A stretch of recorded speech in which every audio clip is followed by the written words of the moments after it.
Hello and welcome to Pluribus Unum's Fireside Chats. Not as a few hours, but hey, it's something. Now, if this video sounds a little different, it's because the primary mic that I use to record the podcast normally is not working for some reason. I mean, I guess it's not for some reason. It's actually, I guess it's just the time where it's starting to die out. And this is a different microphone. This is a completely different brand microphone in general. This is I think it's called it's the Quadcast, completely different from the Blue Yeti microphones that I'm used to recording on. I don't know, I guess let me know if this is good. I've already recorded 2 new episodes with the Blue Yeti mic, but at one point in the future I might start using this one. I don't know, that's yet to be determined. But anyways, with that out of the way, let's get right into the news. The first news story comes from Mexico, an update on a thing that's been going on prior, and it is the fact that one of the Sinaloa senators that was indicted with Governor Rubin, his name is Enrique Inzunza Carreras. He has been indicted. He's been arrested in San Diego, allegedly, I think. I could do a quick Google check to make sure.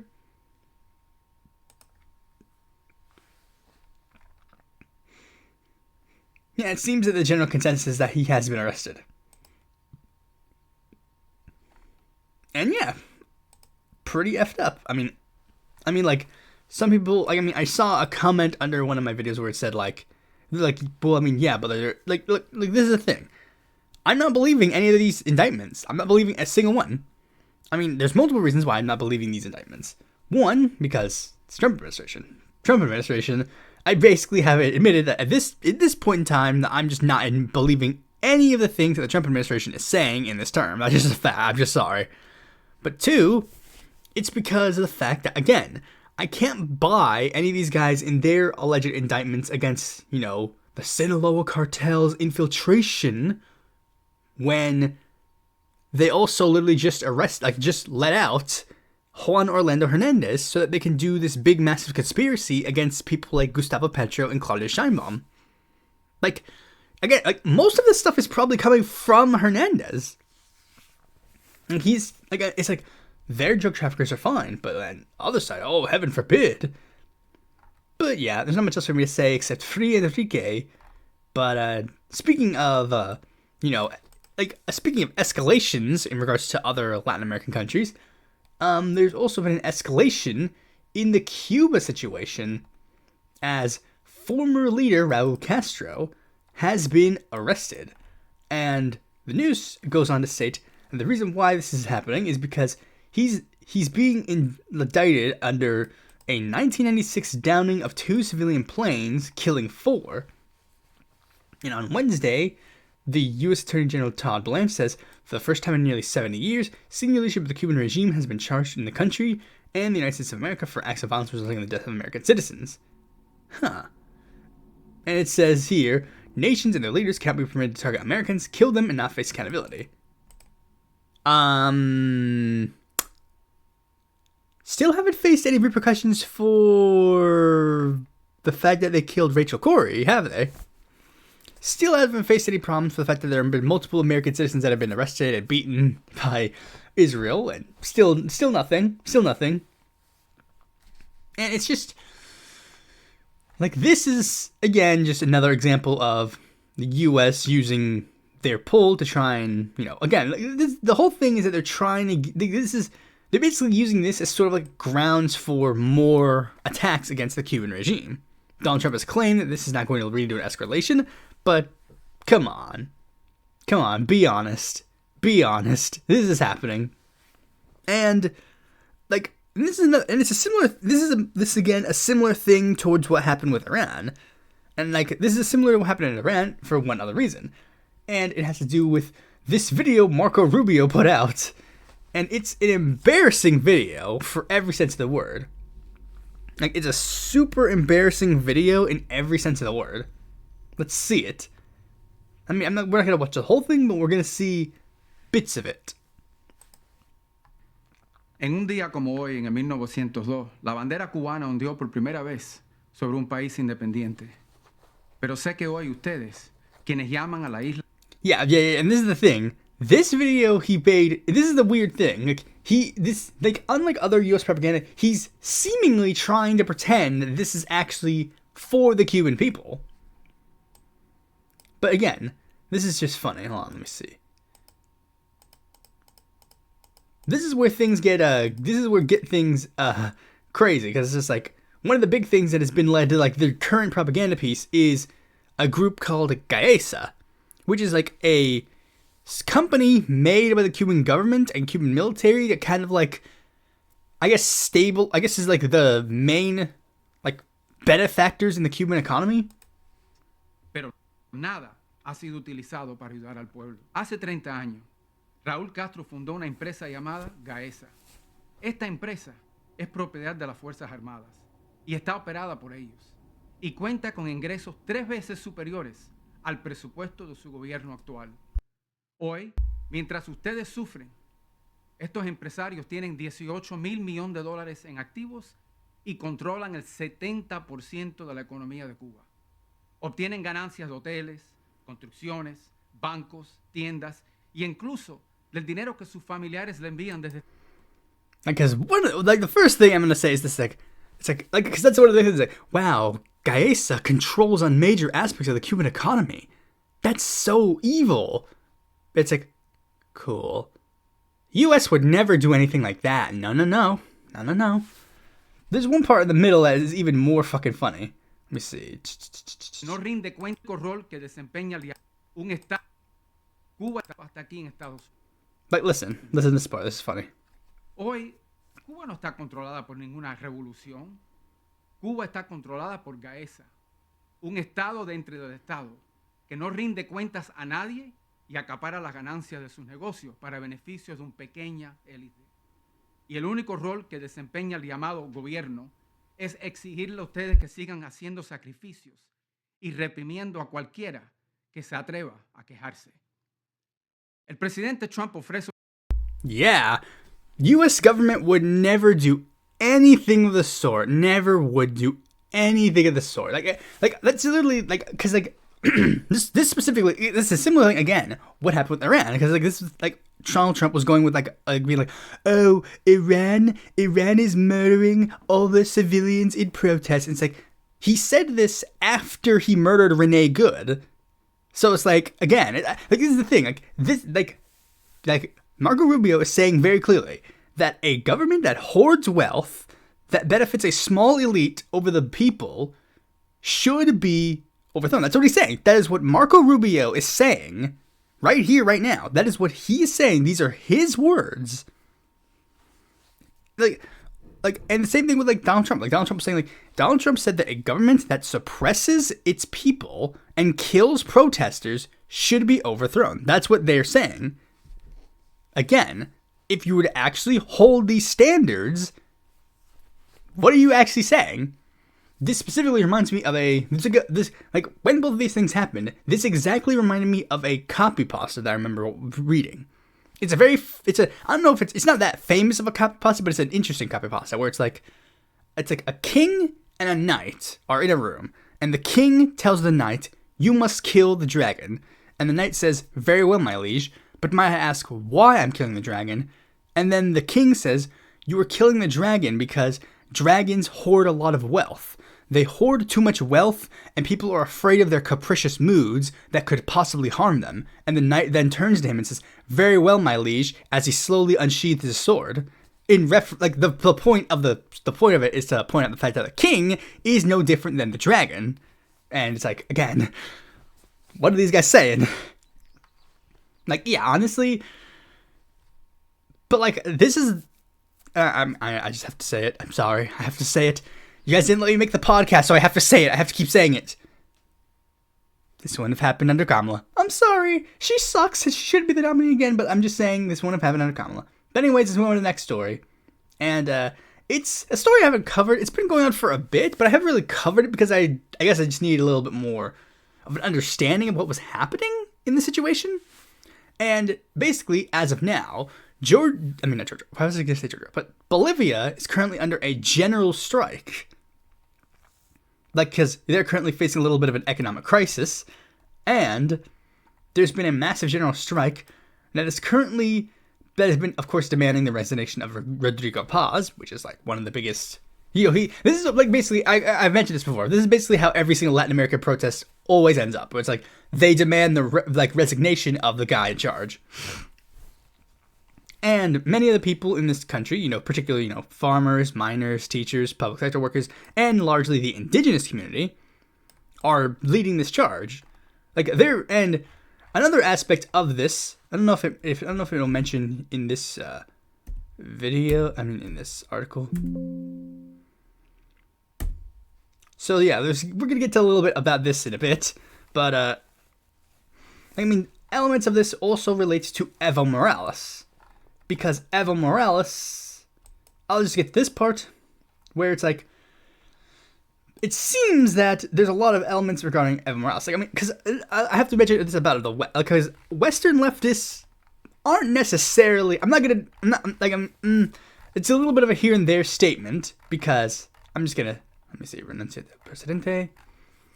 This is what's going on, because Evo Morales has accused Rodrigo Paz of, aligning with the CIA and possibly trying to launch an operation to get him killed or kidnap him, similar to what happened with Maduro. It's former President Morales escalated his rhetoric against the U.S., accusing the CIA and Bolivian security forces of preparing for an operation to kidnap him and amounting of unrest and legal pressure in Bolivia. Morales, speaking through allied media outlets and through supporters in Chapare, Coca growing region, claimed there was an active international effort to remove him from the political stage. U.S. armed forces and Bolivian police are preparing a joint operation to kidnap Evo Morales. Morales said in a statement circulated online and amplified from Morales media. The former president has also framed the case against him as political persecution, and it's basically I guess I could play on this October video. 27th, 2024. Actually, no, I don't know if I can play this. I don't know if gray zone is litigious or not. That's where, again, you have to understand. That's a gray zone article, so it's yeah, they're very clearly super pro Evo Morales, because it's one of the big things about the Western left. It's it's the same thing that happened with Ryan Grimm's news network. They're all really super pro Evo Morales because I don't know if they understand the full extent of what's going on. Now, let me be clear.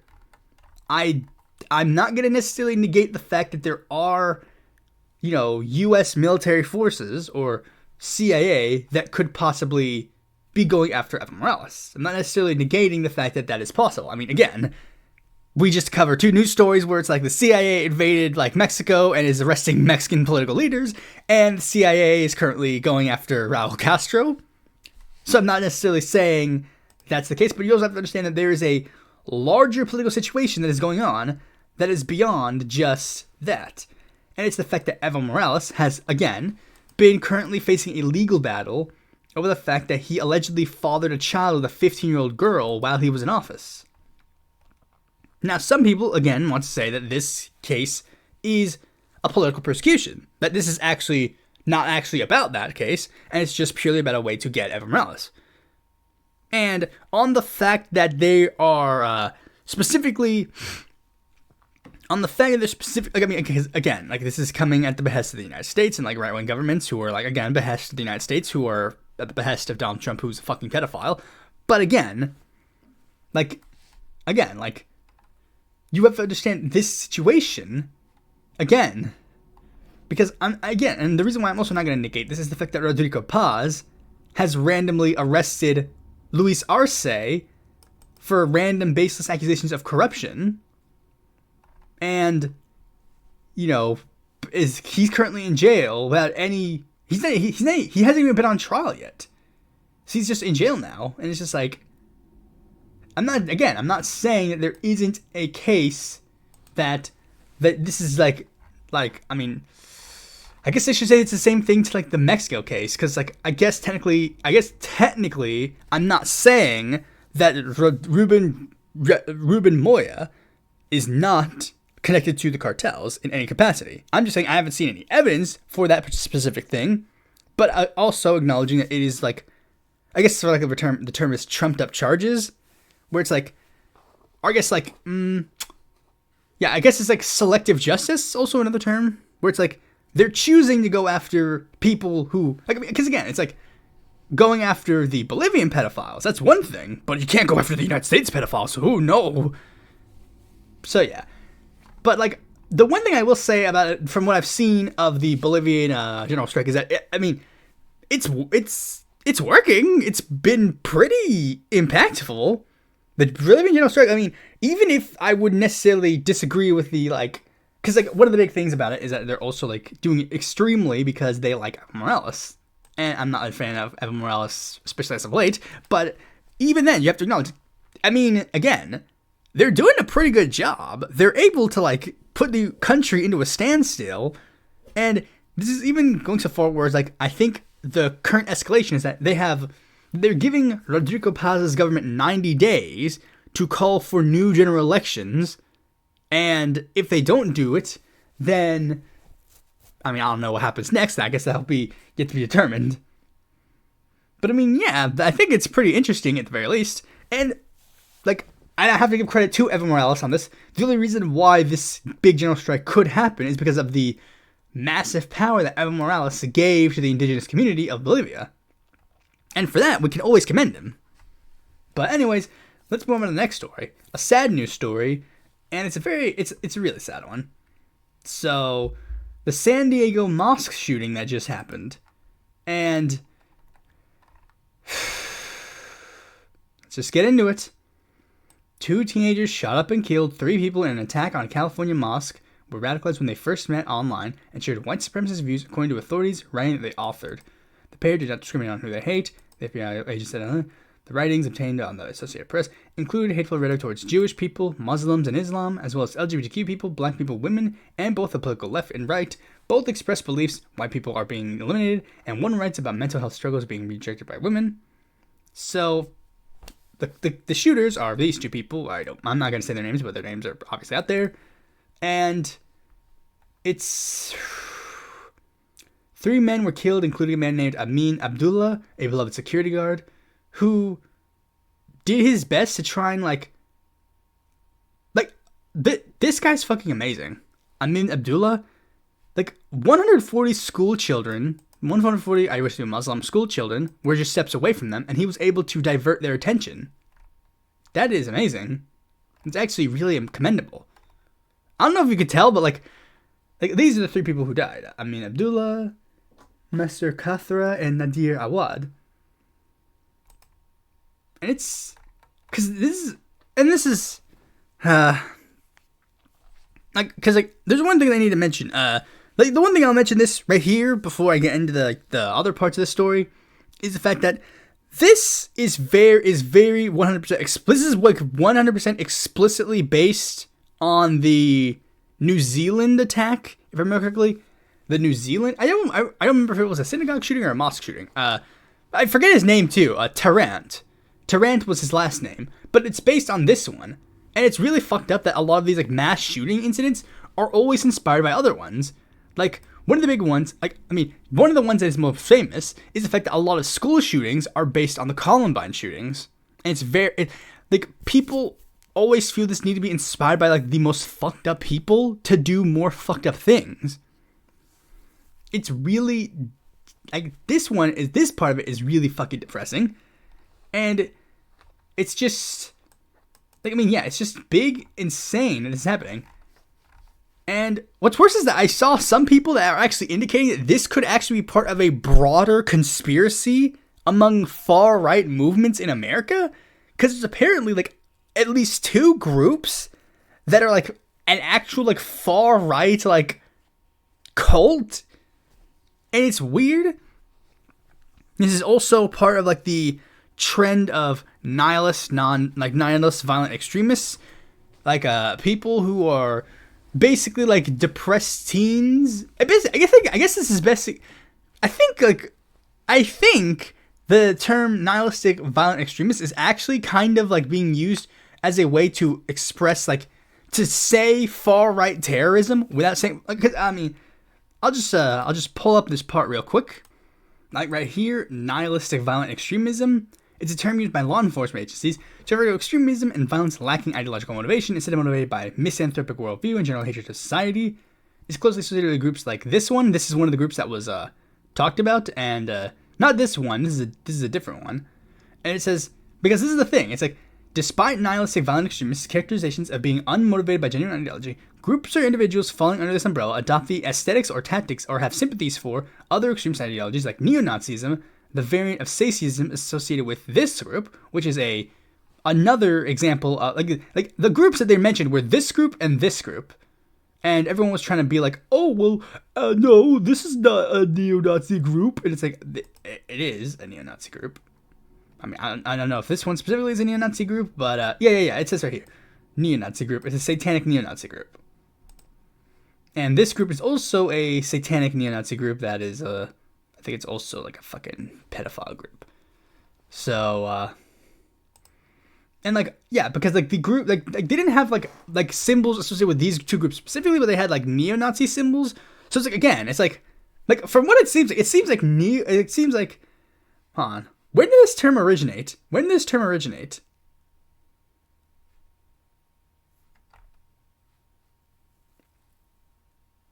All these news stories seem to indicate that this started again. Oh my fucking god. Is this actually what they're doing? They're actually trying to rebrand neo-Nazi terrorism. That's actually what they're planning on doing. Is this group neo-Nazis? I guess this one is truly like a true example of that kind of stuff. But, again, the other two groups are fucking neo-Nazi groups.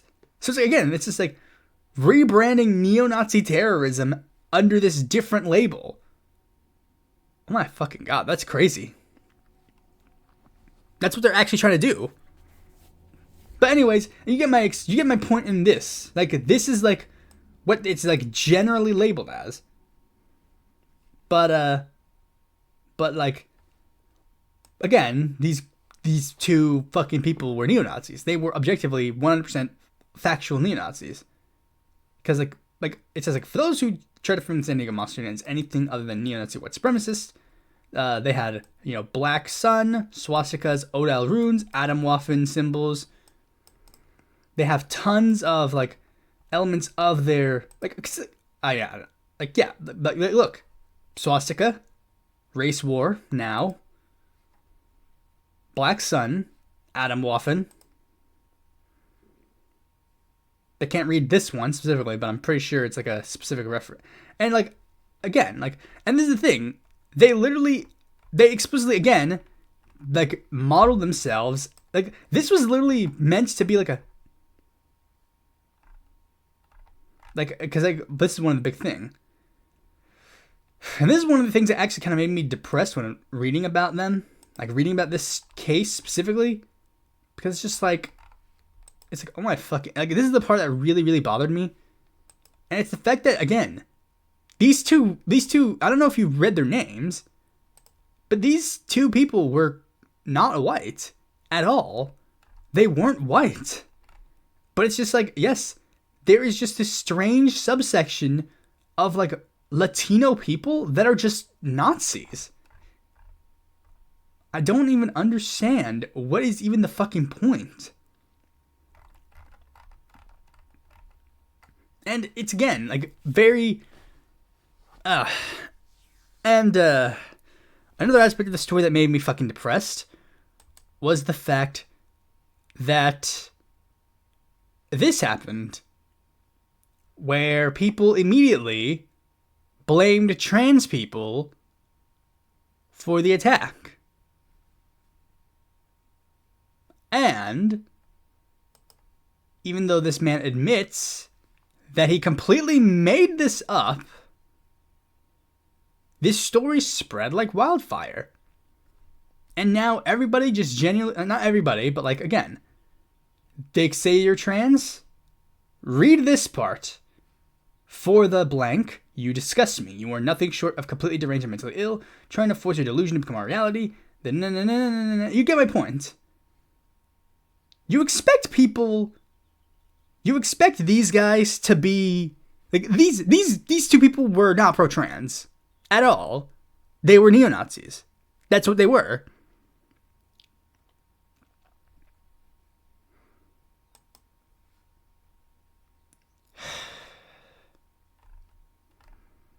Like, there's not much else for me to say because, again, I just, like, the fact of the matter is the right wing wants more of this stuff to happen. They want more stuff like this to happen because that's what their goals are. Again, I guess, because read the fucking, like, this. It's like, wow, this sounds exactly like how transphobes on this app sound. Yes. I've seen, like, just normal posts from people, like, on this app, and they just say literally just all this shit here. You guys are the ones who did this. And you guys want this more of this stuff to continue, and want, again, just blame trans people for no reason. There's not much more I could say. This is just a really fucked up story all around. As you got to see why I had that embargo on mass shooting stories for a while. But this one was more important to cover, at least in my perspective, because I just wanted to go over all of that.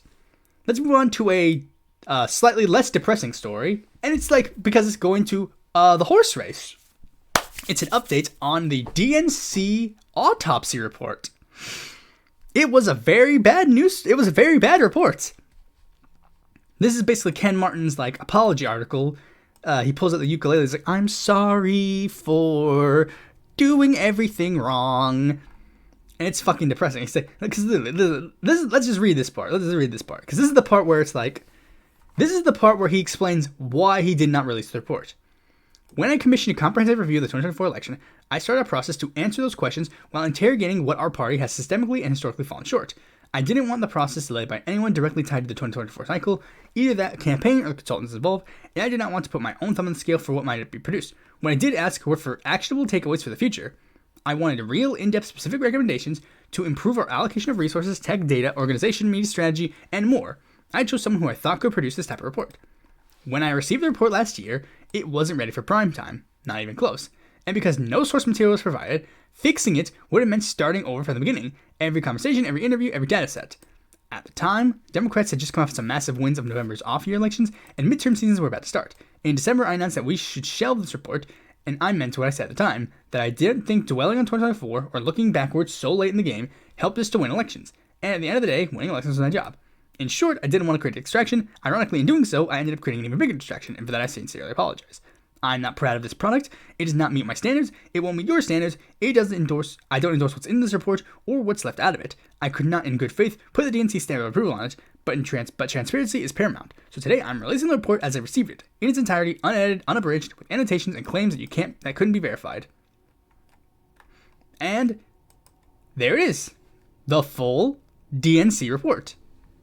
And as it says at the top again, the document reflects the views of the author, not the DNC. The DNC was not provided with the underlying sourcing, interviews, supporting data for many of the assertions, and herein, therefore, cannot independently verify the claims presented.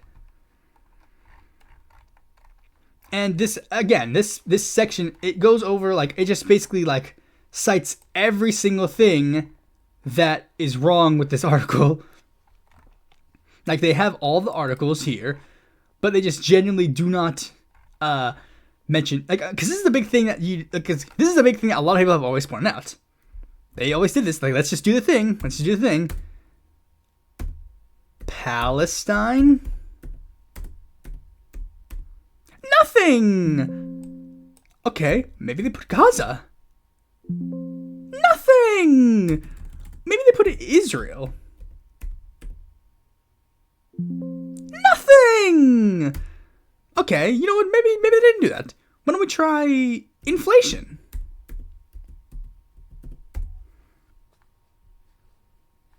Wow. It's all about adjusting your fundraising goals for inflation. It has nothing to do with inflation of the actual inflation that happened under the Biden administration. It's like genuinely just like, this is the thing.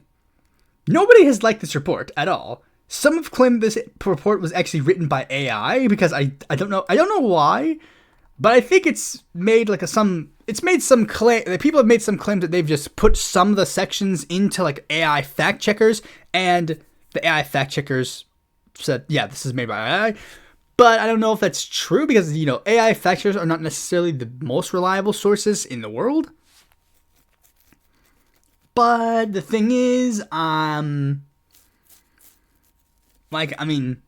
it's just, I just want to get to this one part because this part's, there's one part near the end that I think is funny. It says right here, hold on. Appendices.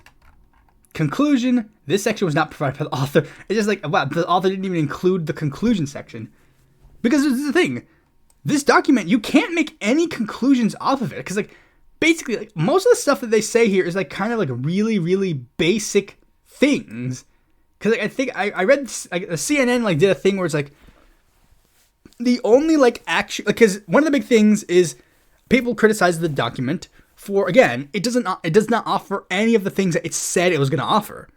It was supposed to offer a thing to show what the Democrats did wrong and what the Democrats could do right in the future. And it doesn't mention that at all. All of the stuff that is said in that document, the most they get is an attack from the Trump administration. They point out the fact that, one, Kamala Harris, these are the only actual, somewhat legitimate things that they put in the article, where it was Kamala Harris took some groups for granted. The Biden administration didn't do a good job preparing Kamala Harris to run for the presidency. And the fact that, I'm trying to remember, there was more to that, where it was the only specific thing that they mentioned that is not even policy related, but the attack ad, where it's they brought up the Donald Trump attack ad, where it was Kamala Harris is for they, them, not for you. And they point out that was actually a somewhat notable attack ad that was good, or at least good in the sense that it swayed people. And even as a person who's massively pro-trans rights, it's just guys, you can't pretend that slogan isn't a good slogan, at least for his grouping. That's just objectively. That doesn't mean anything. The one thing that they're trying to acclaim is they said Kamala Harris should have adapted her trans policy in regards to that, but it's no. That would have nothing would have changed. It's that's just the attack ad. That's just the attack ad. It's literally what the attack ad would be. This is one thing that is just interesting to me, and because one of the things that people have been pointing out about the whole fact that it doesn't mention Gaza, some people want to point out and make the claim that this is a reference, this is the DNC trying to bury that, that either the section was removed by the DNC, that is actually secretly still out there, or this is the more likely scenario. Here's to me the more likely scenario. They didn't even look at it. That's just the more likely scenario to me. Because there's nothing about this that would make me think. Because again, they don't mention inflation. They don't mention anything. There's one section that got people a little disappointed, but that's a bit of a misnomer section. I guess I gotta pull it up again because I could be wrong, but let me check. Democratic brand.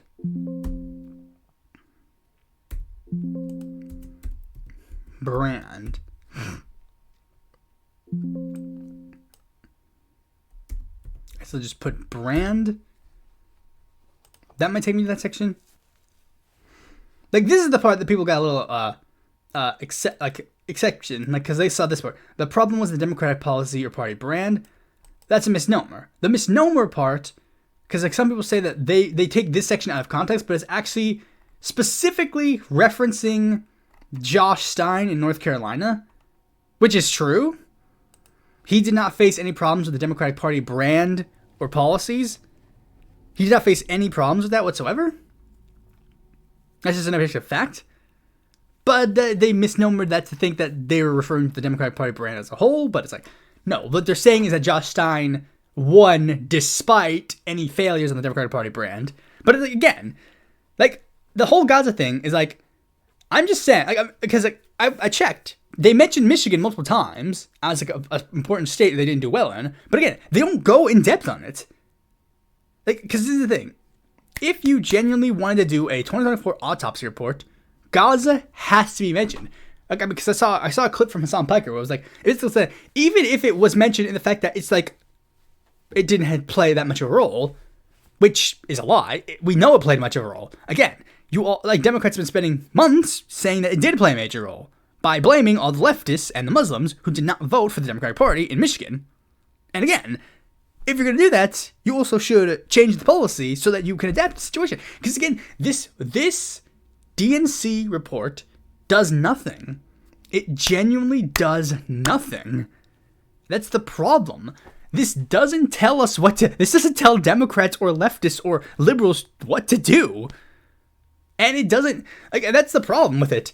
Ken Martin was in a bind in one sense of the word or other, where they basically said, the only two options that were left for Ken Martin in this situation was that either he was inherently malicious and trying to bury this poll, this autopsy report, or he was so incompetent that this report was just terrible. But yeah, there's not much else for me to say, so let's move on to the next story, where we're going to be talking about the recent elections that happened. And by that, I only mean we're going to be covering two elections. And it was two elections that had the two, people on this channel are probably only paying attention to a couple of elections, but these are the two elections I was paying attention to. First is the fact that we got Chris Rabb in the office. Chris Rabb will be representing Pennsylvania District 3. Based. And it got even more based because this was the last, I pulled this article specifically because this was the last second attack ad that happened here. Chris Rabb was running for the open, overwhelming Philadelphia district, and even won the endorsement of the Philadelphia Inquirer. And they're mentioning, he's endorsed by all these prominent people: Alexandria Ocasio-Cortez, Ro Khanna, Chris Van Hollen, other leading, quote-unquote, far-left figures. And the thing that they were calling him out for was the fact that he had supported Mumia Abu-Jamal. And there are dozens of elderly political prisoners in the United States, predominantly black freedom fighters, who have been held for decades under similarly punitive conditions, it was a Philly DSA letter calling for the release of Mumia Abu-Jamal. And sure enough, right there, Chris Rabb, on an official supporting letter for Mumia Abu-Jamal. And he's now in the office. And he's going to be in the office. Not only is this a deep blue seat, but it's so deep blue, Republicans haven't even they're not even running candidates. And again, based. It's I literally posted a meme where it's I saw this post, it's you don't have to drill oil, you already struck oil. Again, the fact that a man who expressed support for Mumia Abu-Jamal is going to be in the House of Representatives is fucking amazing, and it shows that we really are shifting. The shift is becoming borderline drastic at this point. Because again, the main swing state in this race, the nominee for the main swing Senate seat, is going to be a guy who was at one point claimed to be a radical communist, and one of our new representatives is going to be a guy who, wanted to free Mumia. Yeah, things are changing. And speaking of changing, one more big change happened with this election results, and it was the fact that Thomas Massie lost. And it pointed out the fact that nearly $33 million have been spent on ads against Thomas Massie alone. I guess I could just pull up Thomas Massie's article on Wikipedia. Because Thomas Massie, I don't fucking like Thomas Massie at all. Remotely. Not at all, remotely. But the Thomas Massie election, obviously, seems to have been, of course, the big one. That was the big one of this race. That, again, Thomas Massie had tons of money spent against him. That was basically the one thing that was against him. It was purely that.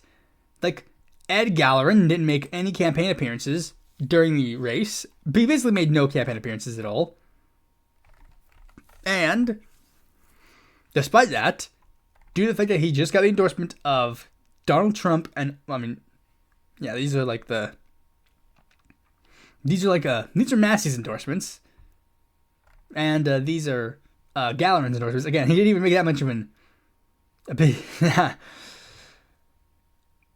But this is even more sad. This is more sad. Andy Barr betraying him is even more sad because wasn't he part of the Liberty Caucus? No, he wasn't part of the Liberty Caucus. It wasn't one of the other guys. But yeah, let's see. Let's just look at a little bit about this race during the campaign. Promising pro-gun packs use AI-generated political ads against each other. One AI-generated for pro-gun. False imagery of Massey having a threesome with professing Democratic representatives Ilhan Omar and Alexandria Ocasio-Cortez. They condemn the ad.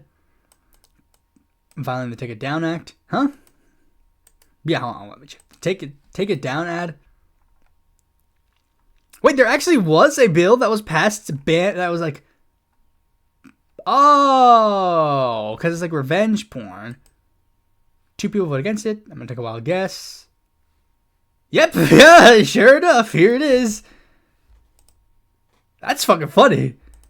Massey's criticizing the ad for violating this, and he voted against it? That's fucking funny.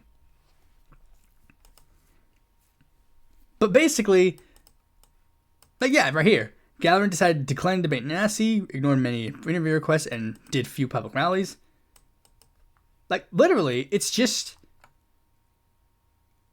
And again, like, this is, again, interesting because, like, this race was the most expensive primary race in American history, apparently. Like, literally, this beat what happened with Jamal Bowman and Cori Bush. Like, Jamal Bowman used to be the most expensive race. Then it became Thomas Massey. It's fucking crazy. Again, it's just... Like, I mean, I don't like Thomas Massey, but again, it's just fucking crazy. And I also found it funny, in this sense, I made a funny, like, post on our campaigns where I said, like, it's funny, because this is another aspect, it's funny that we just had an actual legitimate primary in the United States over pedophilia. That was the actual primary that happened. Thomas Massey ran a campaign of pedophilia is wrong. And the GOP rejected him. That's what happened. The GOP rejected him. Also, I'm seeing the cuckery right here. Galleron was a registered Republican until May of 2016. And then rejoined it in 2021.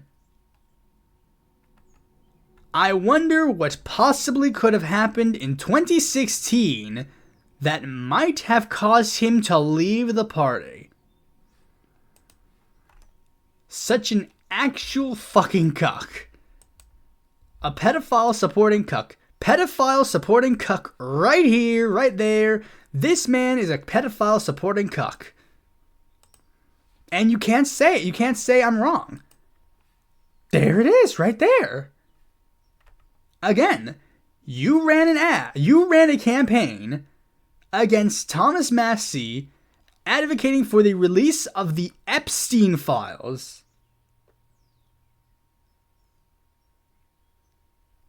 Again,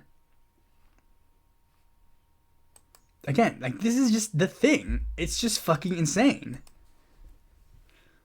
I also found it funny and ironic because the Libertarian was the one who was running against the pedophilia this time. Normally it's the other way around. But, yeah. There's not much else for me to say.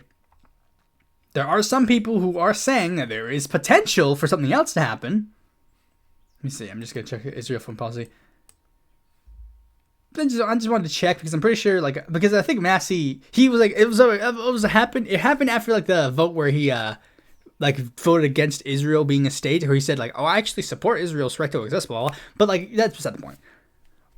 But, there is some people who are saying that Massey might run for another office, but I wouldn't bet on it. It's possible, but again, I wouldn't bet on it.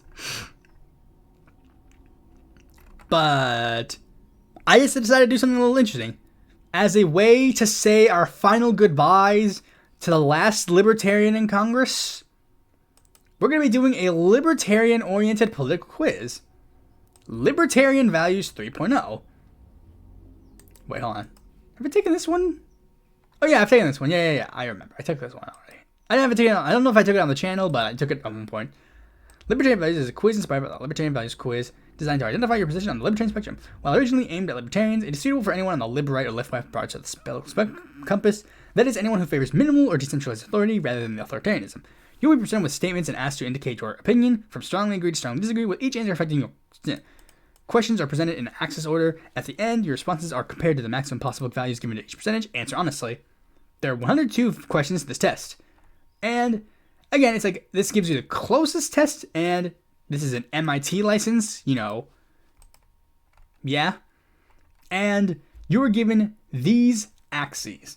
Authority versus anarchy, hierarchy versus hetarchy, planning versus markets, collectivism versus individualism, horizontal unity versus vertical unity, nature versus technology, conservatism versus progressivism, interventionism, isolationism, proprietarianism, Georgism.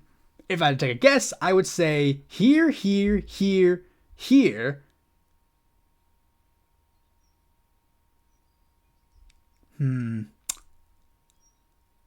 The unity can go either way: technology, progressivism, isolationism, and Georgism. So yeah, again, just to recap, I would say here.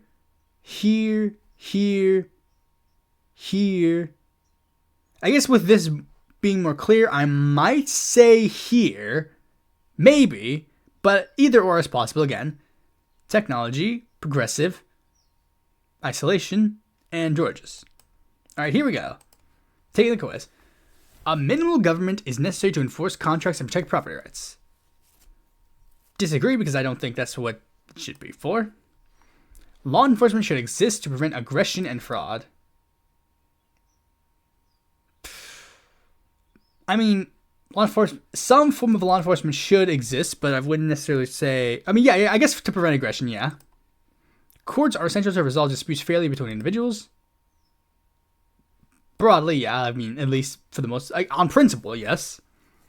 A government monopoly on justice ensures impartial enforcement of laws. I would hope so, yeah. Individuals should follow laws to protect others' freedoms. Yeah. An organized legal system is necessary to prevent chaos. Yes. Ideally, government would not exist. Disagree.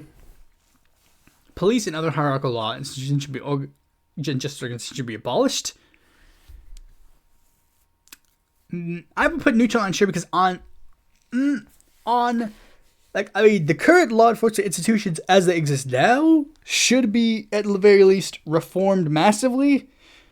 But I think, again, there should be some form of a law enforcement, even if we have to, rebuild the entire structure of law enforcement.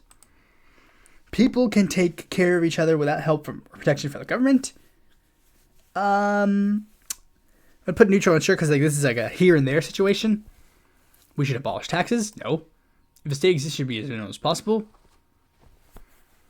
Depends on what you... this is the problem. It's I have to put neutral on sure, because what do you mean by that? That's the big problem with this. Law should be less complex if it exists at all. I guess laws should be easier for people to understand. I guess. Not everyone should be allowed to make decisions. I guess, kind of. In certain instances, yeah.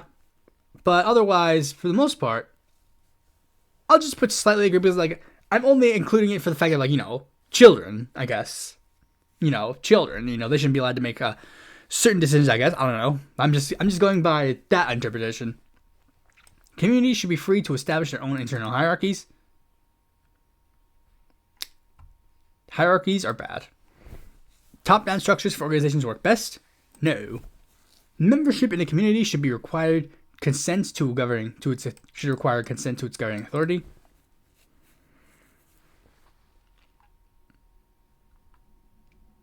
I guess, yeah. Exit from a community is voluntary, but incited authority is binding. The not in this. I don't. Huh? I'm just gonna put. That just sounds wrong to me. Private law enforcement can enforce rules agreed upon by property owners. No. No. The private law enforcement, gross. Communities should operate without imposed leaders or rulers. Broadly, yeah. All hierarchies must be questioned. Yes. Power should be distributed horizontally rather than concentrated. Yeah. Cooperatives are worse than the traditional business model. No. Disputes are best resolved through mediation, not centralized authority. Yeah. Social order can emerge naturally without the formal hierarchies or rulers.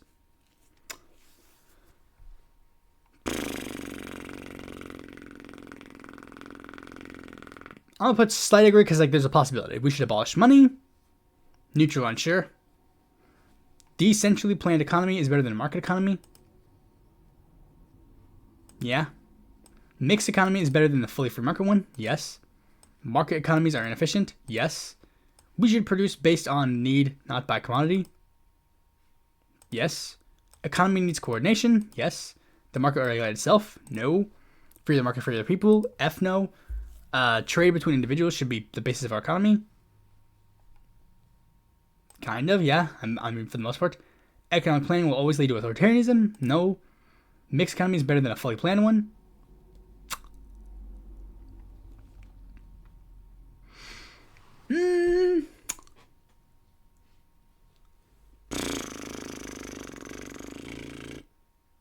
Neutral, unsure. Prices should be determined by supply and demand. I guess I'll go back just to explain what I mean by that. This one is like a little bit of a complicated. This is a complicated one to me because how mixed is it? I guess.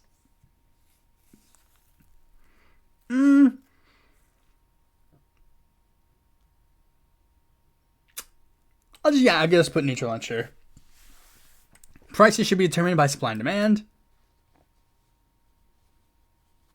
No. I'm just gonna put no because I think, I think we should implement some form of price controls to make sure that price gouging doesn't become a thing. Collective or communal agriculture is better than a private or individual one. Yes. Society should prioritize the needs of the group over the individual gain. Neutral, unsure, because this is a give and take thing. From each according to his ability to each according to his needs. Yes. Wage labor should be less common if not fully abolished. Sure. Mutual aid or welfare is generally better than charity. Yes. Inheritance of anything that is not personal possession is illegitimate. Yeah, for the most part, yeah. Without property rights, there are no rights at all. Theft can never be justified. People should be free to contract, trade, and cooperate as they choose.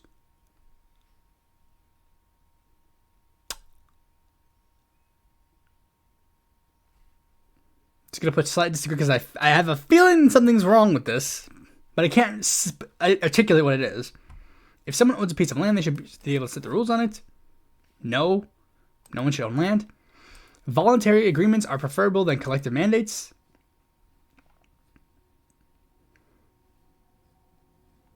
No, because I'm going to put neutral and sure because there's a give and take in that regard. Individuals have the right to control their own property and resources. No. Libertarians should cooperate across ideological divides to defend freedom. Ideally, yes. Ideological purity is less important than practical cooperation among libertarians. A lot of you libertarians are stupid, so yeah. Cooperation between left libertarians and right libertarians strengthens liberty. Unfortunately, as it's been implemented thus far, no. I prefer left unity, right unity over lib unity. Now that this is put in front of me, I guess I would just say strongly, yeah. Libertarian socialists and libertarian capitalists are too different to work together. Yeah. Unfortunately, libertarian capitalists, you guys have been failing us thus far. Supporting stronger authoritarian factions aligned with your politics is sometimes necessary. Neutral, unsure. Modern technology often disconnects people from real human experience. Yeah, kind of. Local food production is better than relying on technological megasystems. I would say, for the most part, yeah, kind of. A simpler lifestyle leads to fewer sociological and psychological issues. Not necessarily. Communities can have the right to restrict certain technologies voluntarily. Neutral and sure, because it depends. What do you mean? Which technologies are being limited? If it's like medicine, no. High-tech lifestyles weaken community bonds. No, actually, in some cases, they strengthen them. Human well-being depends on maintaining a strong connection to nature. I mean, kind of. Technological innovation improves human life more than any other force. For the most part, yeah. Technology will solve most environmental problems more efficiently than conservation alone. No, unfortunately, no. Scientific advancement should be embraced, not feared. Yes. High-tech solutions can replace outdated natural methods. Yes. Technological development should be accelerated, not slowed down. Neutral and sure, because it depends on the technology. Technological enhances human freedom by giving individuals more choices. Yeah. Moral standards rooted in traditional aspects deserve respect. No. People benefit from strong family structures and long-standing social expectations. No. Tradition provides stable framework for personal identity. No. Cultural heritage should be preserved, not abandoned. Neutral and sure, because it depends. For the broadly, no, but, but like sometimes, yes. Established social norms are usually safer than untested alternatives. Not necessarily. Traditions can coexist with liberty. Yeah, you would have the liberty to participate in the tradition should you choose. Cultural progress is essential for a more open society. Absolutely. New ideas and identities should be embraced and welcomed. Yes. Social roles should be fluid, chosen by individuals, not inherited. Absolutely. Marginalized lifestyle deserves equal social acceptance. Yes. Cultural evolution is a natural part of human freedom. Yes. Personal identity is for the individual to define, not tradition. Yes. Sometimes involvement abroad is necessary to prevent the greater conflicts later. No. Defensive pacts with foreign partners improve overall security. Not necessarily. Preventing hostile regimes from expanding is everyone's interest. Depends on the situation, but, for the most part, no. Strategic pressure on hostile regimes can protect innocent people. Yes. Assisting friendly forces abroad can prevent larger conflicts from escalating. Neutral and sure, because it depends again. Showing strength abroad reinforces deterrence at home. No. Intervention abroad undermines sovereignty, and I guess technically yes, but I don't believe that's the right thing to do. But intervention abroad undermines sovereignty and self-determination. Yeah. Our society should avoid getting involved in foreign conflicts. Yes. Alliances that drag us into war should be avoided. Yes. The best foreign policy is a peaceful trade, not military presence. Yes. Intervening abroad fuels resentment and instability. Yes. We should not take sides in foreign power struggles. For the most part, yeah. All legitimate rights ultimately derive from private property ownership. No. The state should not redistribute wealth under any circumstance. No. Public ownership of land or resources is inherently illegitimate. No. Land should be treated no different from any other form of property. No. The idea that land belongs to everyone is fixation and used to justify taxation. No. Land speculation is a valid market activity, not social harm. Just going to do a quick fact check for the words. Land speculation.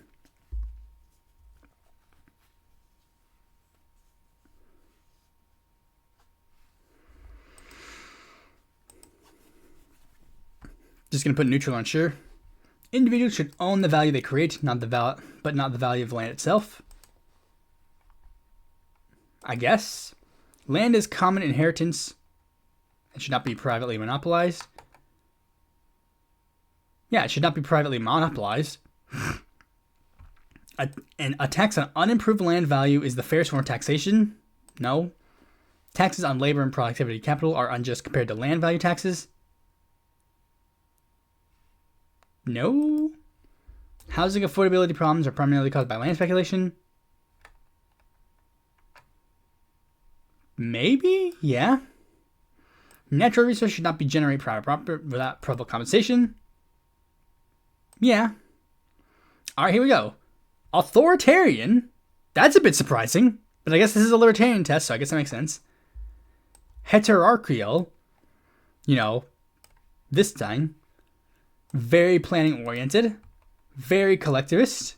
Neutral on this, but definitely leans a little bit more towards vertical unity. Neutral between the two, which makes sense. Very progressive, very isolationist, and very Georgist. Closest match is minarcho-socialism.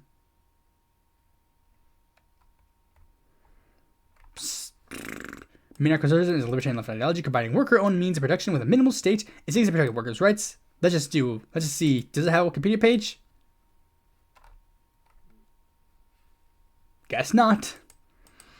But here's the next closest matches for all the tests they have. NRX 0, agorism. This one. Okay, cringe.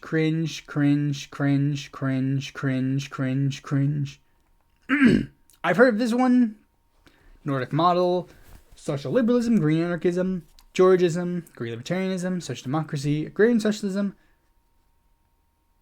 Yeah, I guess this makes sense. So, yeah. I guess I'm a minarcho-socialist according to this quiz. Thanks for watching this video. Be sure to like, comment, share, subscribe, and click the bell to notify the future video when it comes out. And if you want more content from me, consider supporting me on Patreon.